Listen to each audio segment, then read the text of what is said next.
mga ka-research, welcome sa part 1 ng ating research series. Ngayon, pag-uusapan natin ang laman ng chapter 1, The Problem and its Background. Ito ang pinakauna at pinakaimportanteng bahagi ng research. Dahil dito mo ipapakilala ang buong study mo, parang movie trailer. Dapat klaro at nakakakinggan nyo para basahin ng reader ang buong research maidit. Okay, dito tayo ngayon sa background of the study. Definition niya, the history and context of your research problem shows the importance of the study by using facts, events, and the statistics related to your topic. Yan nga, dito mo ilalagay ang kwento sa likod ng research mo. Bakit mo naisip gawin ito at anong problema na gusto mong masolusyon? Maglagay ka ng facts, statistics o sitwasyon na magpapatunay ng mahalagang pag-aralan ng topic mo. Theoretical framework.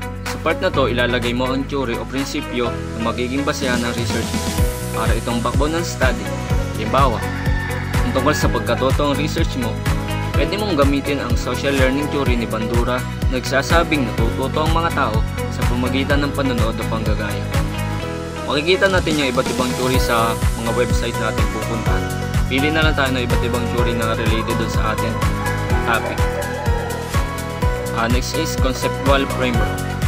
Dito mo naman ipapakita kung paano mo naintindihan ang flow ng research mo. Karaniwan itong pinapakita sa IPO model o sa dependent or independent method. Doon sa IPO model, ito yung input, process, and output. Doon sa input, mga factors, resources, o variables na gagamitin mo. Sa process naman, steps o methods na gagamitin mo para gawin ang research. At doon naman sa output, expected results o findings, mga results ng mga research mo. At sa paggamit naman ng independent and dependent variable, dun sa independent variable, ang cause o factor, tapos sa dependent variable naman yung epekto o resulta. Next is statement of the problem. Ito ang mga tanong na gusto mong sagutin sa research mo. Nagsisimula ito sa main problem, tapos sinusundan ng specific sub-problems. Halimbawa, ang main problem mo is, what is the relationship between social media usage and academic performance?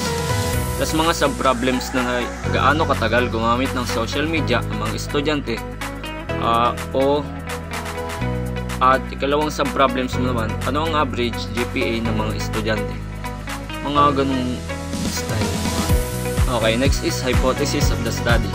Ito naman yung hula mo based sa observation at theory. Dapat testable siya.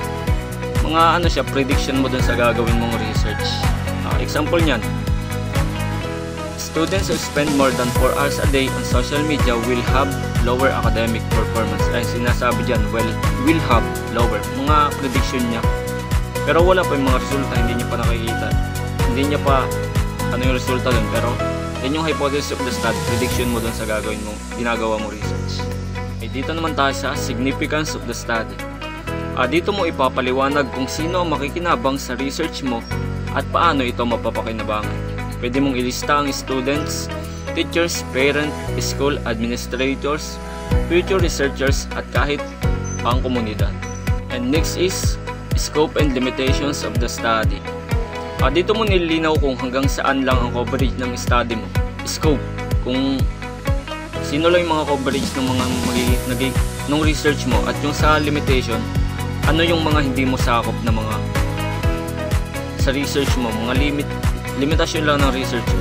Kunyari sa scope, grade 12 students of Colegio Nauhan, SY 2025 to 2026. Limitation nun ay self-reported data lang, kaya may possibly na hindi 100% accurate. Ito naman tayo sa last part, ang definition of terms. Dito mo nililinaw ang mga meaning ng mga important terms na ginamit mo sa study para walang confusion doon sa mga mambabasa o kaya mga unfamiliar words na hindi masyado nating alam, para mas maintindihan lalo natin yung research paper natin.